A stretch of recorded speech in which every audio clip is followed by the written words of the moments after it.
Olá, seja bem-vindo a mais um Se Liga na Educação de Ciências. Eu sou o Bruno Galvão e vou falar com você, aluno do 7º ano do ensino fundamental, um pouco mais sobre taxonomia. Essa é a parte 2. Na aula anterior, nós já falamos sobre esse assunto. Quais são os principais objetivos desta aula? Bom, eu gostaria que você, aluno, pudesse conhecer alguns critérios que são utilizados para o agrupamento dos seres vivos. E gostaria que você também conseguisse compreender os diferentes modos de nutrição e de obtenção de oxigênio dos seres vivos, que serão aí alguns exemplos citados como critérios de classificação também destes seres vivos. Apenas aqui, fazendo uma breve revisão do que foi dito na aula anterior, o que seria taxonomia? A taxonomia, ela é então responsável por categorizar os seres vivos em grupos afins, baseando-se em semelhanças que eles possuem. E quando eu falei de taxonomia na aula anterior, eu ainda usei o seguinte exemplo. Eu falei assim, olha, imagina que você tem muitas camisas, muitas bermudas, né? Muitas meias, bonés.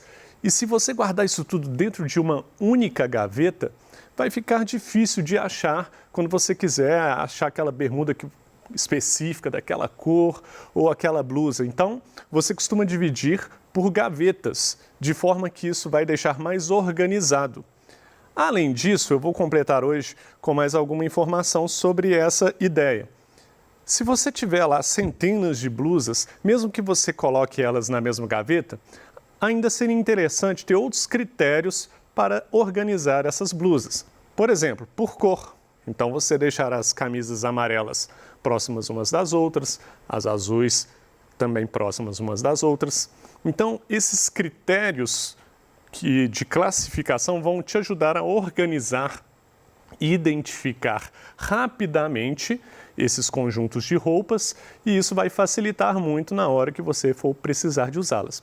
Da mesma forma é com a taxonomia, você classifica os seres vivos, organiza de acordo com vários critérios que vão facilitar na hora de você estudar esses seres vivos ou quando você precisar desses seres vivos para uma produção de medicamentos, para extrair, por exemplo, um veneno de cobra. O veneno de cobra ele é usado para fazer soro antiofídico. Existe veneno de cobra que é usado para fazer medicamento contra a pressão alta. Então, você precisa de pegar a cobra certa, precisa de estar organizado, precisa de ter um nome para você pegar exatamente aquele veneno que você precisa para o seu objetivo. Bom, hoje nós vamos falar dos critérios básicos de classificação dos seres vivos. Tipos de células, organização celular e modo de nutrição. São critérios de classificação básicos que já ajudam a definir alguns reinos aí dos seres vivos. Vamos ver isso. Primeiro, tipos de células. Nós temos basicamente dois tipos de células. Células procariontes, que vão formar organismos procariontes, e células eucariontes ou eucarióticas, que vão formar organismos eucariontes. Vamos ver o que seria isso, então. Vou usar aqui o quadro. Vamos imaginar aqui, vamos colocar aqui duas células. Aqui tem uma célula. Essa outra célula aqui eu vou colocar ela compridinha assim por um motivo específico. Vou até colocar aqui um flagelozinho nela. Essa primeira célula que eu fiz aqui, ó, célula, ela tem um núcleo bem definido. E aqui dentro do núcleo tem o DNA, tem o material genético. Já essa segunda célula aqui não tem um núcleo definido. O material genético está espalhado dentro dela. Essa célula que tem um núcleo bem definido é a célula eucariótica. Perdão pela letra aqui. E essa segunda célula aqui é uma célula procariótica. Então, essa célula da esquerda eucariótica, repare que ela tem um núcleo bem definido. Aqui o núcleo dela. Já essa outra célula aqui não tem núcleo definido, o DNA está todo disperso dentro dessa célula. Então, organismos eucarióticos são formados por células que têm núcleo bem definido, além de ter organelas membranosas, como mitocôndria, entre outras. E os procariontes são aqueles organismos que são formados por células que não possuem núcleo bem definido. Então, essa é a ideia aqui.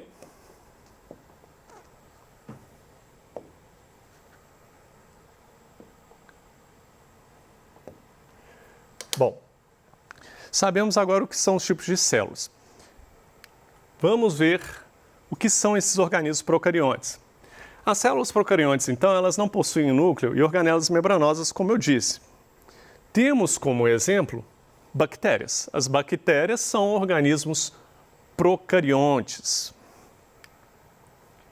Já os organismos eucariontes, que são formados por células eucariontes, né? Células que têm núcleo e organelas membranosas, esses organismos são os organismos que nós estamos acostumados, todos os organismos do reino animal, todos os organismos do reino das plantas, né? Então, esses organismos eles são formados por células mais complexas, células que têm núcleo, células que têm mitocôndrias, células que têm lisossomos e entre outras organelas celulares. Ok, então tipos de células é isso. Então, um organismo ele pode ser ele pode ser procarionte ou eucarionte. Isso já ajuda a definir reinos. Por exemplo, o reino Monera, reino das bactérias, é um reino que uma das principais características dele é justamente ser procarionte. Organização celular. Então, os organismos ainda, os seres vivos, podem ser classificados com esse critério aqui, com relação à organização celular. Organismos unicelulares e organismos pluricelulares. Vamos ver isso. Está aqui, organismos unicelulares. Qual que é a ideia de uni? Uni, de um apenas, não é mesmo? O que é um organismo unicelular, então? Unicelular, única célula. São organismos formados por apenas uma célula. Está aqui mais uma vez as bactérias, que são organismos procariontes e são formados por apenas uma célula, por isso unicelulares. Os protozoários, eles já são eucariontes. A célula dele tem núcleo e outras organelas, mas os protozoários são unicelulares também. Então aqui você tem o critério de ser unicelular ou pluricelular e nesse caso nós temos esses exemplos aqui, os fungos também são unicelulares. Nessa fotografia tem a imagem de um protozoário, o Trypanosoma cruzi, que é o causador da doença de Chagas, aquela doença que é muito conhecida por causa de causar um inchaço no coração. O coração ia aumentando de volume à medida que os anos passam. E ele é um exemplo aí de organismo unicelular. Agora, organismos pluricelulares. Aí eu coloquei aqui, tem organismos, nós estamos acostumados com esses organismos, né? Aqui no caso plantas e animais, existem alguns tipos de fungos, que são os cogumelos também, poderiam ser citados aqui, entre outros, mas aqui eu coloquei aqui um galo aqui, à esquerda da figura, foi uma fotografia cedida pelo meu amigo lá, o Mauro Sérgio, e à direita aqui, uma fotografia de uma planta aqui, que também são organismos pluricelulares, formados por várias células, também uma fotografia cedida aí pela minha irmã, inclusive, Jaqueline, obrigado, Jaqueline. Modo de nutrição. Então, nós já vimos aí que os organismos eles podem ser procariontes ou eucariontes. Vimos que eles podem ser formados de uma única célula ou várias células, ou seja, unicelular ou pluricelular. E agora tem o modo de nutrição. Existem organismos autótrofos e organismos heterótrofos. Vamos ver cada um desses critérios. Então, quando você vai classificar os organismos, você pode ter essa opção. Você tem organismos autótrofos. Auto. Quando a gente pensa em auto, a gente pensa em suficiência, autossuficiência, si mesmo, né? Um automóvel é uma máquina que se locomove por si mesma. Ela queima combustível e ela anda sem a gente precisar de fazer força necessariamente. Então, os organismos autótrofos, trofos vem de alimentação, são aqueles capazes de produzir seu próprio alimento, faz sua própria autoalimentação, eles se autoalimentam. Existem dois grupos, os autótrofos fotossintetizantes, você já deve ter ouvido falar muito de fotossíntese, e os autótrofos quimiosintetizantes. Vamos ver a diferença aí entre esses dois tipos de organismos autótrofos. Vamos ver primeiro os autótrofos fotossintetizantes. Esses organismos fotossintetizantes, eles utilizam a energia solar para produzir o próprio alimento a partir de compostos inorgânicos, basicamente água e gás carbônico. As plantas e as algas são os melhores exemplos. Então, quando a gente tem uma planta em casa, a gente precisa de ficar aguando a planta, não é verdade? Se não colocar água, ela vai morrer. Bom, aqui, ó, tá aqui, ó. Ela precisa de água. Precisa de gás carbônico também, para produzir o próprio alimento. Da onde que vem esse gás carbônico? Olha, o ar tem gás carbônico. Ainda mais com a emissão de gases poluentes que nós temos aí, tem bastante gás carbônico no ar e está só aumentando. Mas as plantas são importantes porque elas vão pegar esse gás carbônico do ar, vão pegar essa água e vão fazer uma reação química com essa água e esse gás carbônico para produzir o próprio alimento. Por isso que as plantas são tão importantes para a gente. Ela retira gás carbônico do ambiente. Mas ela não retira gás carbônico. Ah, a planta retira gás carbônico porque ela é boazinha. Não, por favor. Primeiro que ela nem tem cérebro para ser boazinha. Mas ela retira o gás carbônico porque ela precisa de gás carbônico e água para formar seu próprio alimento, que é uma molécula muito famosa. Molécula que quando a gente pensa em diabetes, a gente sempre lembra dela, que é essa molécula aqui, ó, glicose. A planta produz glicose a partir de água e gás carbônico. Bom, vamos para frente. Agora temos os organismos, também os organismos quimiosintetizantes. Também produzem o próprio alimento, assim como as plantas produzem o próprio alimento, mas diferente das plantas, não utilizam energia solar para fazer as reações químicas que vão produzir esse próprio alimento.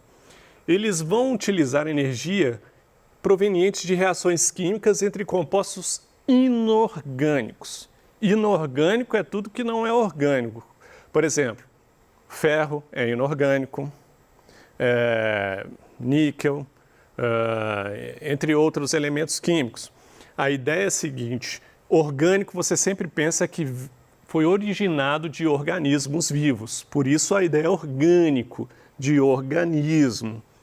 Então, essas reações químicas entre esses compostos é que vão gerar a energia para que esses organismos produzam o próprio alimento. Temos como exemplo aí as nitrobactérias e as sulfobactérias. Nós também temos organismos heterótrofos, diferente dos autótrofos, né? Que produzem o seu próprio alimento.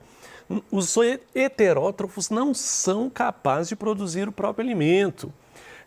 Eles precisam de obter essa alimentação através de outros seres vivos ou da absorção de nutrientes aí, do ambiente. O importante aqui é pensar que todo organismo heterótrofo vai precisar de outro ser vivo para se alimentar. Por quê? Vai se alimentar diretamente daquele ser vivo ou vai se alimentar de algum produto daquele ser vivo. Então, aí nós vemos os 3 principais critérios de classificação aí, que começa a dividir os reinos e começa a já dividir alguns grupos de seres vivos. Nós vimos aí que o organismo pode ser procarionte ou eucarionte, unicelular ou pluricelular. E nós vimos também que eles podem ser autótrofos ou heterótrofos. Agora, como que seria a classificação de diferentes grupos, né? Porque não é assim, eu não posso classificar todos os grupos igualmente. Você já dividiu os reinos lá, reino da bactéria, reino dos animais, reino das plantas. E aí, quando você está dentro desse reino, eu não posso utilizar os mesmos critérios para diferenciar, para classificar dentro desses reinos os organismos que estão ali. Imagina, a bactéria é um organismo unicelular. Os animais, nós temos uma grande variedade de animais. Nós temos, por exemplo, os que têm membros traseiros e membros dianteiros, né? Que no nosso caso são as pernas e os braços. Eu não posso usar o critério de ter membros traseiros e dianteiros para uma bactéria, não é verdade? Então, grupos diferentes vão ter critérios de classificações diferentes também. Dentre os critérios utilizados, por exemplo, no reino Animalia, que é o reino dos animais, vou usar ele como exemplo aqui, nós temos simetria corporal. Simetria corporal, desenvolvimento embrionário, fisiologia e morfologia. Mostrando aqui o meu corpo aqui, ó, simetria corporal, que seria, eu posso ter uma simetria bilateral. Se eu fizer um corte vertical desde a minha cabeça até lá embaixo, eu tenho dois lados iguais no corpo, não é verdade? Um braço direito para um lado, braço esquerdo para o outro, um lado da face semelhante ao outro. Isso se chama simetria bilateral. Ou posso ter uma simetria radial, que são alguns organismos que eles não vão ter essa simetria de dois lados iguais. Também pode ser através do desenvolvimento embrionário. Quando o organismo está se desenvolvendo ainda, ele ainda é um embrião, algumas reações e algumas partes do corpo se desenvolvem primeiro do que outras. E isso ajuda a gente a classificar seres vivos diferentes também, seres do mesmo grupo. Fisiologia, como funciona o seu corpo, né? Acontecem algumas reações, alguns órgãos seus, como funcionam. A fisiologia também vai ajudar a classificar seres vivos aí no reino Animalia. E a morfologia, que são essas características mais visíveis, né?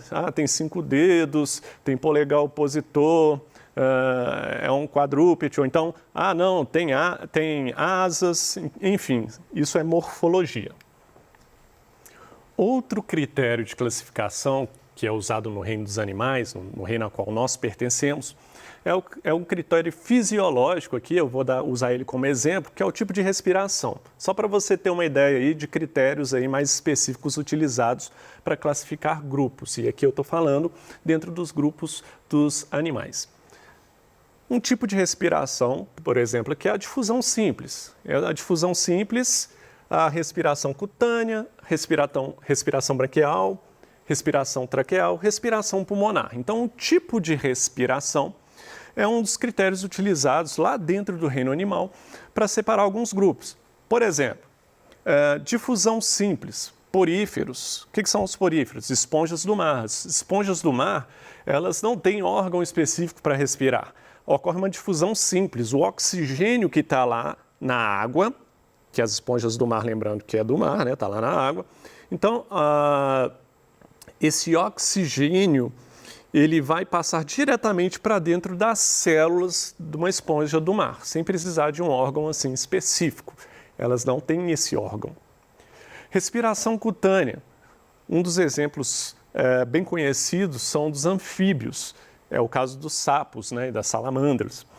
O que acontece? Apesar do sapo ter um pulmão rudimentar, não é o suficiente para ele adquirir todo o oxigênio que ele precisa. Então, ele tem uma respiração cutânea também, através da pele. O oxigênio vai atravessar a pele e vai ajudar a fornecer oxigênio para o corpo desse animal.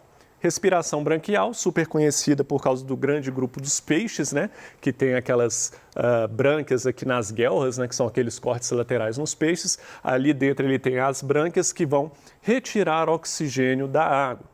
Respiração traqueal, super conhecida por causa do grande grupo dos insetos, né? Então, quando você pega os artrópodes, você tem lá um grupo de insetos, principalmente eles. Nós temos aí grilos, né? Baratas, formigas. Usam a respiração traqueal, que são pequenos canozinhos, né? Pequenas vias por onde o ar vai entrar e é ali que vai receber oxigênio e jogar para dentro do corpo desse animal. Respiração pulmonar é o nosso tipo de respiração, nós temos pulmão, é um órgão mais complexo.